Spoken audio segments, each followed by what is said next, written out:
President Trump is blasting Attorney General Jeff Sessions on Twitter over the indictments of Republican Congressman Chris Collins and Duncan Hutter. The president accusing Sessions of placing the Republicans in midterm jeopardy with those prosecutions.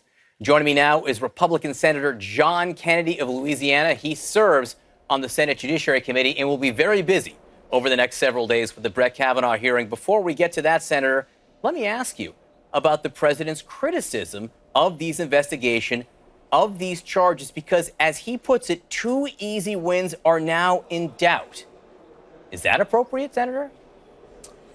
I thought, John, that the practice and policy of justice was not to announce indictments of political figures before an election. Now, well, wait, let me finish.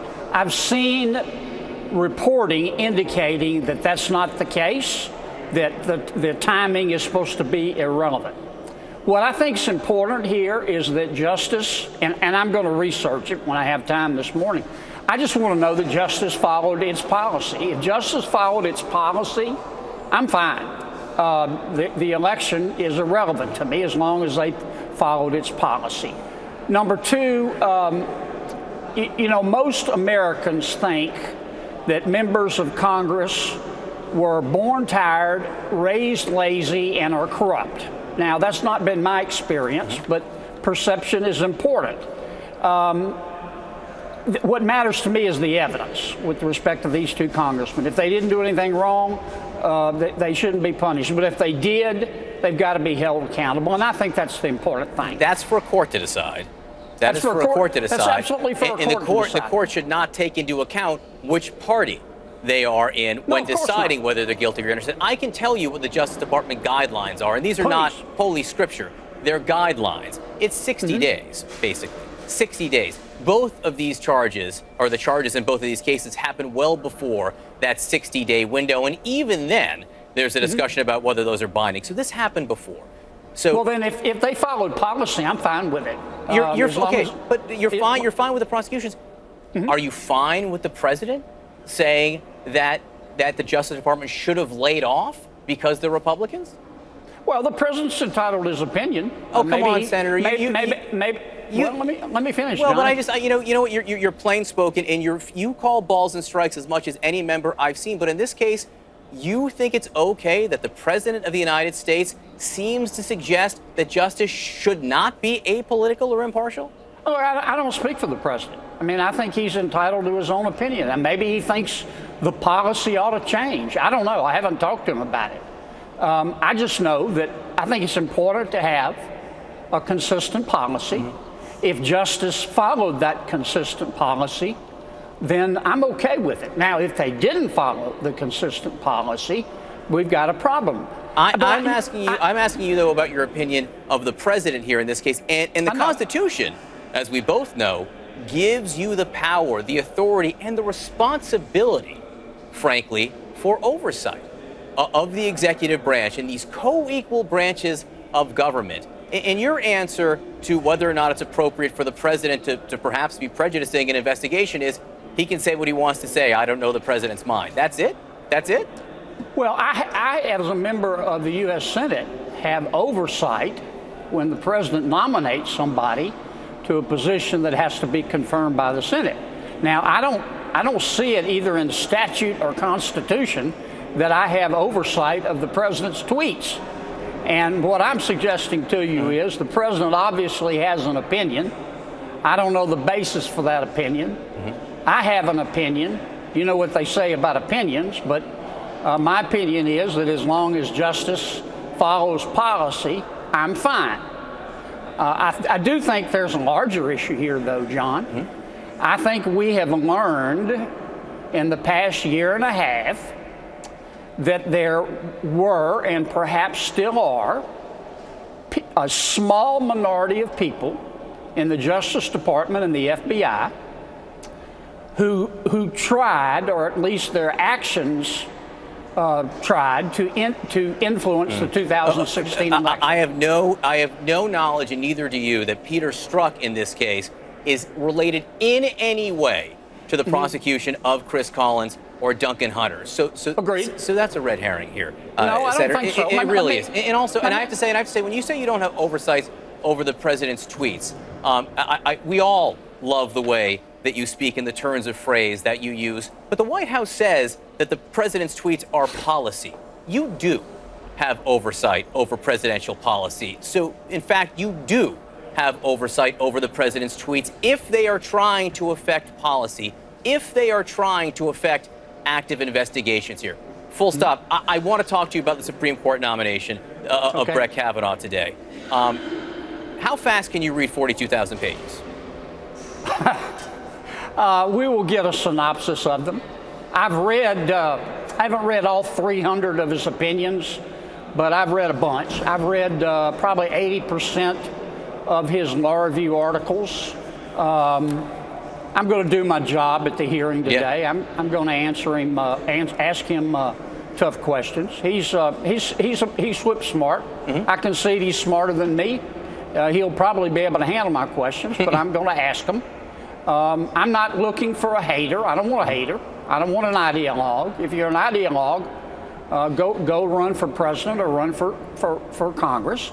I'm looking for somebody who has a consistent judicial philosophy, and I think I don't want to get too much down in the weeds, but I think Judge Kavanaugh is a textualist as opposed to a purposivist, and I like that. Some of my colleagues won't. I have no doubt that you like that. I have no doubt that you probably like a lot of the decisions he has made over his time in court and where he has stood on political issues before he was a judge. I was specifically asking about the some 42,000 pages worth of documents that were turned over late last night. And I'm not questioning whether or not you're prepared or done your homework on this case. I assume that you have, and you have a great staff to help you along with that. But when 42,000 pages of documents are dumped the night before a hearing begins, I submit there's no one, no matter how smart you are, not even as smart as Brett Kavanaugh, that could read 42,000 pages of documents in one night. Well, number one, that depends on, you're assuming the documents are relevant. I don't know. How do you know whether you can, unless you can read them? How do you know whether you read them? We have a staff who has been probably all night, been looking at the documents, and will tell us, and will point out the ones that, if any, that are relevant.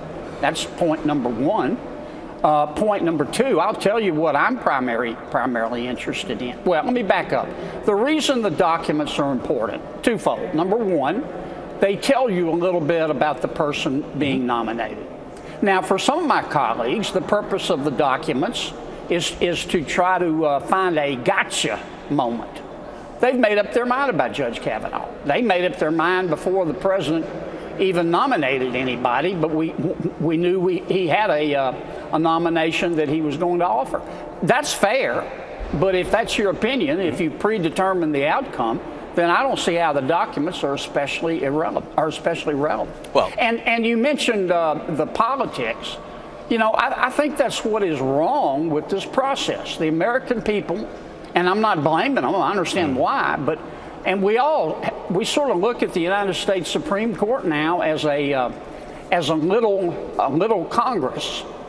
That the law has become politics pursued in a different way, and that's not healthy for our country. That's Senator, not the way it's supposed to be. Senator, I got to let you go because we're out of time. But on that point, just a yes or no question: when Merrick Garland was not giving a hearing when he was nominated for the Supreme Court, how could that have been anything but politics? The majority leader followed the Biden rule. I think he was consistent. Come on. It was politics. It was politics. It's just he played politics then. You don't want Democrats to play politics now. Well, if Mitch played politics, then Joe did too when he established the Biden rule. Was there a Supreme Court nominee under the Biden rule that did not get a hearing? No, but then Senator Biden said, the rule that I'm announcing is that within the year of a presidential election, we shouldn't confirm a Supreme Court. You guys always cite that. It never happened. I mean, Joe Biden did make a reference to that, but it would have happened. I don't know. I don't know that it would have happened. I don't know. I don't know whether it would have happened. I don't know whether it would have happened or not. All I know is that Merrick Garland was not given a hearing, which was politics, and you can judge whether that's right or wrong, but it was politics, which you're decrying now if the Democrats ask questions about policy. It would have happened had there been a nominee. the Biden rule, I have no doubt, would have been followed. Is that politics? And I think well, you can call it what you want. You can call it politics. You can call it policy. I mean, you can call any policy politics. Politics is human nature. We're all political, and if you define politics as our relation with other people. I understand, Senator. You were just saying take politics out of the nominating process, and now we seem to be agreeing that politics has squarely been in the process for some time. No, that's not what I said, John. I wasn't clear, I guess. You can't take politics out of human nature, but you can make the political process and the criteria for picking a Supreme Court justice as unpolitical as you can. Can you completely succeed? No. But the problem, I think, with the U.S. Supreme Court is that many Americans, and I'm not blaming them, I understand why they've drawn this conclusion, it's like a little Congress. They're like unelected politicians who just vote on issues. And that's not the way the Supreme Court is supposed to work. Senator John Kennedy of Louisiana, we always appreciate you coming on and sharing your views with us. Please come back soon. Thanks, man. He said we're all political, but some of us are more political. Well, basically, yeah, except I don't want us to be political. All right, no, I mean, Senator Kennedy came and shared his views here, answered all the questions. Absolutely. No, we love having him on and certainly love the way he turns a phrase, as you pointed out. All right.